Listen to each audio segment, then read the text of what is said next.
ପିଲାମାନେ ବର୍ତ୍ତମାନ ଆମେ କଥା ହେବା MA MSc MBA direct admission ବିଷୟରେ, ଯେଉଁଠିକି ଆଡ଼ମିସନ୍ ରିଆଡ଼ମିସନ୍ ଫିଜ୍ 0 ରହିଛି ଏବଂ ବହୁତ ପିଲାଙ୍କର ଯେଉଁ କ୍ୱେଶ୍ଚନ୍ ରହୁଛି କି ସାର୍ CPT ନ ଦେଇଥିଲେ ଆମର ଆଡ଼ମିସନ୍ ହେବ କି, କ୍ଲାସ୍ ନ ଯାଇକି ଘରେ ରହିକି କରିହେବ କି, ଏମିତି ସବୁ ପ୍ରକାର କ୍ୱେଶ୍ଚନ୍ ଆନ୍ସର୍ ମଧ୍ୟ ଏଠାରେ ପାଇଯିବେ ଏବଂ MA MSc MBA ଓଡ଼ିଶା ଭିତରେ କରିପାରିବେ। CPT ଦେଇଥାନ୍ତୁ ବା ନ ଦେଇଥାନ୍ତୁ, ତା ସହିତ ସ୍କଲାରସିପ୍ ଫ୍ୟାସିଲିଟି ମଧ୍ୟ ରହିଥାଏ ଏବଂ ରେକଗ୍ନାଇଜ୍ ଇନଷ୍ଟିଟ୍ୟୁସନ୍ ଯେଉଁଟାକି ଓଡ଼ିଶା ଗଭର୍ଣ୍ଣମେଣ୍ଟ ଦ୍ୱାରା ରେକଗ୍ନାଇଜ୍ ହେଇଛି ଇନଷ୍ଟିଟ୍ୟୁସନ୍।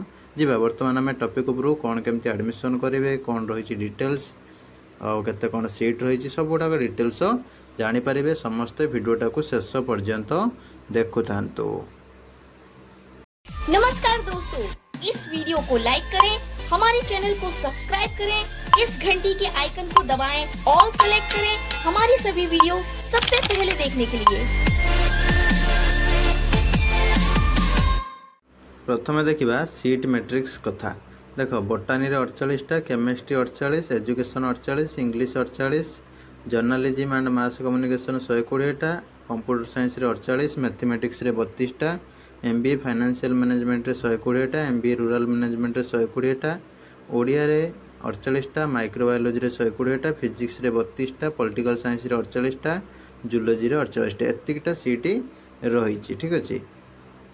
तापरे ये जो इंस्टीट्यूशनटा सम्राट डिग्री कॉलेज ब्रह्मपुर, जोटा कि परमानेंटली रेकग्नाइज होती गवर्नमेंट ऑफ ओडिशा द्वारा 2022-23 सेसन लु एवं ये एडमिशन कले कौन तुम इश्यू ना। Government of higher education department तरफ तुम परमानेंट रेकग्निशन मिली। बहुत ही बढ़िया डिग्री कॉलेज में सर्टिफिकेट इश्यू तुम किसी हम ना। ओडिशा गवर्नमेंट अंडर रे तुम एडमिशनटा किसी असुविधा सेमती ना। सर्टिफिकेट पूरा स्मूथली तुम आसीज, किसी असुविधा ना। आ ब्रह्मपुर यूनिवर्सिटी को यहाँ एफिलिएटेड होती डिग्री कॉलेजटा। देख एडमिशन आपण मैंने कांटेक्ट करें निश्चित भाव में तले दिखाई नंबर बा इंस्टीट्यूशन डायरेक्ट जिबे जाइए एडमिशन करेंगे। कॉमन एप्लिकेशन फॉर्म नहीं जिबे जदि CPT देइचंती, ता सहित अदर डॉक्यूमेंट 10th +2 +3 CLC एगुड़ा सब नहीं जिबे। माइग्रेशन जदि तुम CPT देना ताले कॉमन एप्लिकेशन फॉर्म को छाड़ी अन्य सब डॉक्यूमेंट ओरिजिनल जेरक्स नहीं पलि जाए। एडमिशन फी जोटा आगुरी थिला तुम 9500 साम्स पोर्टाल भी शो करूथबो, सेटा होची वर्तमान होची जो माने कॉलेज प्रोसीड्यूर थ्रू रे डायरेक्ट एडमिशन करिवो तुम एडमिशन फीस रीएडमिशन फीस पूरा फ्री रही कंप्लीटली। आउ सेमिस्टर फी तुम आर्ट्स पई होची 15,000 पर सेमिस्टर, साइंस पई 25,000 पर सेमिस्टर रहुची। ठीक अच्छे। आ गोटे कथा ये सर्टिफिकेट इश्यू ना एवं एठू पिला मध्य पढ़ी ब्रह्मपुर यूनिवर्सिटी रे गोल्ड मेडालिस्ट होती। तो ये जमीक देखिपो। ठीक अच्छे।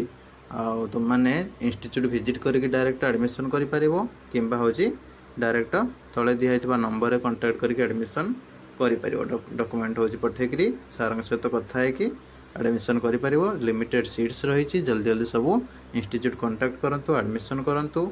ठीक अच्छे। फीज तुम 20,000 पाखापाखि डिस्काउंट हो गला।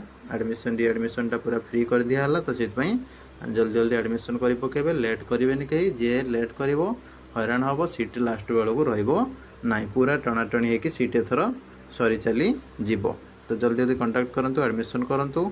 रही नमस्कार, जय जगन्नाथ। आ गोटे कथा तुम भी क्वेश्चन थिला कि सारे मु घरे रही करें कि हूँ मोर क्लास जाई न पारि करें, से तुम्हें सार सहित कथा हो डिटेल्स। ठीक अच्छे। कार कौन सुविधा असुविधा प्रोब्लेम रोचे सेटा चेयरमैन सार सहित कथा जीव। ठीक अच्छे। गला तापर पिलांकर क्वेश्चन रोचे भैलिड, तो निश्चित भाव में भैलिड रोटा तुम गवर्नमेंट ऑफ ओडिशा द्वारा रेकग्नाइज होती परमानेंटली। आउ ब्रह्मपुर यूनिवर्सिटी को एफिलिएटेड होती। तो सर्टिफिकेट जोटा आसो से ब्रह्मपुर यूनिवर्सिटी ही सर्टिफिकेट गुटा आसो। कॉलेज हाथ में सेमती किसी ना जे निजे सर्टिफिकेट बनईकि देदे।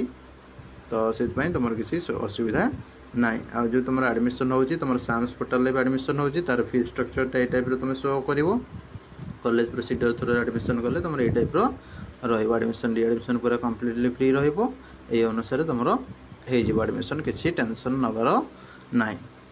तो जल्दी जल्दी कांटेक्ट करूँ, एडमिशन करूँ। ये सब कोर्स अवेलेबल रही। देखा पुणी आम नेक्स्ट वीडियो रे नुआ इनफॉरमेशन सहित। जय जगन्नाथ।